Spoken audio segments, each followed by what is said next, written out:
Europe 1. Pascal Praud et vous. Il est 16h18, la colère des agriculteurs. Le Premier ministre Sébastien Lecornu a demandé une accélération de la vaccination contre la dermatose nodulaire contagieuse qui touche les élevages. Pardonnez-moi, mais c'est une telle évidence. Je posais la question ces jours derniers, pourquoi ces bêtes ne sont-elles pas vaccinées ? Qui est quand même la question la plus simple du monde. Il recevra dans la semaine les différents syndicats agricoles. Le Premier ministre a tenu une réunion ce matin avec plusieurs ministres et des préfets. Une deuxième réunion doit se tenir à 17h30. Au total, 113 foyers de dermatose nodulaire contagieuse ont été recensés en France. Monsieur Lecornu a dénoncé une violence de militants de l'ultra-gauche. Je vous propose de l'écouter tout à l'heure à l'Assemblée nationale, parce que ces militants de l'ultra-gauche sont la raison de l'intervention de la police, si j'ai bien compris.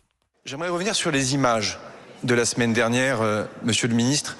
Moi qui ai eu l'honneur de porter ce bel uniforme de gendarme dans une autre vie comme réserviste, et vous dire que je comprends que ces images aient pu choquer.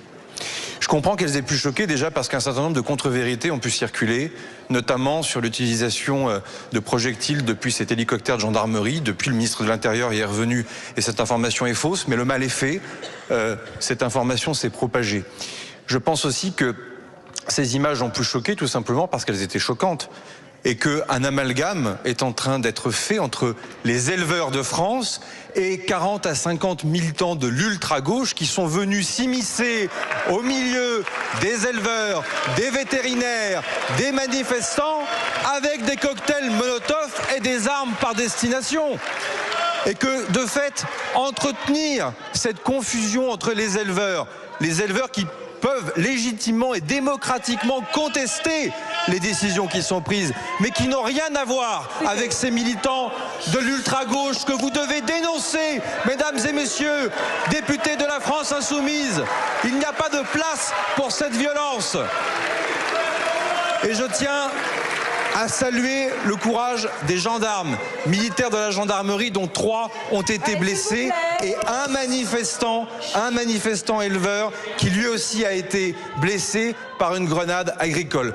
Bon, Gauthier Lebret, est-il exact qu'il y avait autant de militants d'ultra-gauche parmi les éleveurs ? Parce qu'on voit bien, le gouvernement peut être ennuyé d'avoir sorti cet hélicoptère. Alors pourquoi dit-il d'ailleurs que cet hélicoptère, c'est pas vrai et que Non, il y avait un faux. hélicoptère, il n'y a pas de, comme on a pu l'entendre, il n'y avait pas de projectile lancé depuis l'hélicoptère. D'accord, ça c'est une fake news, voilà, si j'ose exactement. dire. Et pourtant, elle a été très présente en fin de semaine dernière. Oui, vous avez raison, mais le gouvernement a démenti et le ministre de l'Intérieur a démenti. Je vais lire exactement ce qui a été dit. De même, il n'y a pas eu de tir lacrymogène d'un hélicoptère. C'est une coïncidence entre l'image d'un hélicoptère la nuit et des tirs en cloche des gendarmes au sol. D'accord. Voilà. Alors, on sent quand même qu'il y a un malaise dans la perception, parce que les gens se disent on tape fort sur les agriculteurs et puis on laisse la DZ Mafia. Je la fais courte, mais c'est ça l'idée. Bon. Ils ont tapé quand même, hein. Oui, mais justement, la question que je pose, c'est est-il exact ? Est-ce que la défense de Lecornu est recevable ? Parce que s'il y avait vraiment des militants de l'ultra-gauche, à ce moment-là, c'est légitime, la réponse des gendarmes. Écoutez, j'étais pas sur place, mais c'est la défense non seulement de Sébastien Lecornu, mais de Laurent Nunez depuis le début de cette nouvelle crise agricole. Ce qui est certain, c'est que s'il y avait des militants de l'ultra-gauche, tant mieux que les forces de l'ordre les aient interceptés, mais il y avait aussi énormément d'agriculteurs. Et c'est tellement d'ailleurs criant qu'il y a eu un changement de doctrine depuis le début de la semaine. On laisse faire les blocages. Quand on envoyait les centaures, des blindés, ils étaient là les blindés, les centaures. Et les centaures, faut une décision du très haut niveau pour les déployer. Je suis pas sûr que les centaures, tout le monde sache ce que c'est. C'est des blindés de la gendarmerie. Et pourquoi vous dites les centaures ? Alors pourquoi vous ne dites pas les blindés ? Mais je l'ai précisé, en fait, j'ai dit centaure, virgule blindé. Mais on dit centaure ? Oui, c'est le nom du véhicule. Ah bon, un centaure. Voilà. Bon. Donc c'est comme ça que ça s'appelle. Non, mais comme ça, je donne une information. Vous voyez, oui, non, mais une précision. Une précision. C'est tendu ici. Non, mais excusez-moi de penser aux gens qui nous écoutent. Mais j'ai dit que c'était des blindés, justement. Oui, bien sûr. Et donc, changement de doctrine, on les envoie plus les centaures, on les envoie plus les blindés. Tiens, c'est intéressant. Comme quoi il y avait une polémique justifiée, comme quoi la perception que les journalistes et les Français ont eu de voir des gendarmes. D'ailleurs, les gendarmes, vous discutez avec un seul gendarme, il n'y en a pas un qui veut se retrouver face aux agriculteurs. Ils n'ont pas le choix d'y aller, parce que s'ils n'y vont pas, il y a des sanctions très dures qui peuvent être prises contre eux. Mais Gérald Darmanin, ministre de l'Intérieur, il a une crise agricole, il n'intervient pas. il n'intervient pas. Et il y a des militants écolos qui font une polémique en disant quoi ? Quand c'est nous à Sainte-Soline, vous intervenez, quand on se colle mais la Gérald main. Darmanin, il est ministre de la Justice. À l'époque, lors de la première crise agricole, il n'intervient pas. Et il y a une polémique à l'époque. Et les militants écolos se plaignent. Et la réponse, effectivement, ça n'a rien à voir. Un militant mal peigné qui se colle la main sur l'asphalte ou qui va s'en prendre aux gendarmes à Sainte-Soline, et des agriculteurs qui se lèvent toutes les nuits pour nourrir un pays entier et qui se mobilisent très rarement. Donc là, il y a eu un changement de doctrine. Bon. Finalement, on n'intervient plus. C'est bien que la polémique était légitime. Bon, Annie Genevard, elle est ministre de l'Agriculture. Elle est intervenue également à l'Assemblée nationale. Elle parle de la vaccination, mais je m'étonne que cette vaccination n'ait pas été faite depuis des mois. C'est le moment où nous engageons une démarche capitale qui est celle de la vaccination. La vaccination, mesdames et messieurs, c'est un chemin d'espoir, pour les éleveurs qui vont ainsi pouvoir protéger leurs élevages. Vous m'interrogez sur une vaccination anticipée, parce que vous avez toutes les solutions, vous êtes tous, autant que vous êtes, des épidémiologistes, des vétérinaires, des spécialistes de cette question. Alors je vais vous répondre.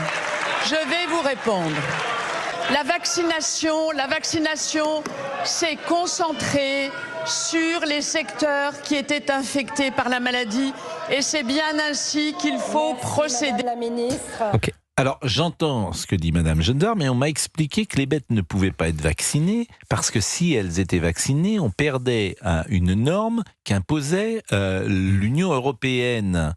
Et maintenant, on me dit qu'on va vacciner. Je vous assure, je suis souvent perdu. Vous avez entendu comme moi cela. Pourquoi on ne vaccinait pas ? C'est que nous perdions une norme qui permettait, je crois, d'exporter. Nous sommes d'accord, Gauthier Lebret ? Et là, j'avoue que vous me posez une question que... autrement, on aurait vacciné depuis toujours. Je vois pas bien cet temps, parce qu'on nous explique dans le même temps que ce vaccin n'a aucune incidence sur la santé de l'homme. Ça ne passe pas de l'animal à l'homme. Mais c'est pas le vaccin qui a... D'où vient cette norme alors ? Non, mais alors ça, c'est encore autre chose. Vous embrouillez là-dessus. Mais si, parce que vous me dites que si la vache est malade, on peut quand même manger la viande parce que ça n'a aucune incidence sur l'homme. Bon, ça c'est réglé avec le principe de précaution. Ça c'est autre chose. Mais la vaccination était interdite ou la vaccination n'était pas faite parce que si tu vaccinais, tu perdais une norme qui te permettait ou d'exporter. Mais autrement, on aurait vacciné tout le troupeau. Enfin, moi, j'ai entendu cela ces dernières heures. Je ne suis pas un spécialiste. Je demande à Laurent Tessier si on peut avoir... Et pourtant, c'est bien l'Union européenne qui demandait à vacciner, non ? Oui, vous êtes sûr de ça ? C'est pour ça que je comprends pas... écoutez, moi, la vaccination... autrement... La vaccination serait interdite par l'Union européenne, sinon vous perdez une norme qui empêche d'exporter. Prévention, ça me paraît très étonnant, mais bon. C'est ce que vous avez dit hier, Pascal, je me souviens. Oui, mais si c'est la même source, donc. Bon, écoutez... Mais c'est peut-être vrai, hein. Mais... Non, mais il est possible que... D'abord, il est possible que je me trompe, et ça peut arriver de temps en temps, mais j'ai vraiment souvent interrogé pourquoi est-ce qu'on ne vaccine pas tout le monde. Bon, écoutez, on peut appeler Monsieur Convert. On peut appeler Monsieur Convert ou appeler un agriculteur. Je demande à Laurent Tessier. Monsieur Omar. Merci beaucoup, Monsieur Omar. Et nous allons marquer une pause alors à 16h27, Monsieur Omar. Et il vous fait oui avec le pouce. Ah non, écoutons quand même la dernière fois, avant cela, ce que dit Madame Genevard sur son intervention à l'Assemblée nationale. Combien les éleveurs, quoi qu'il arrive, seront indemnisés ? Parce que c'est important de l'écouter. L'État est là. Lorsque les éleveurs, malheureusement, perdront des bêtes, ils seront indemnisés à la valeur marchande des animaux, ce qui ne remplace pas la valeur affective, je vous l'accorde. L'État sera là pour indemniser les pertes économiques résultant de la perte d'un troupeau. L'État sera là encore pour une étape qui est très importante, qui consiste à désinfecter les bâtiments d'élevage pour pouvoir y accueillir à nouveau d'autres animaux, parce que cela arrivera.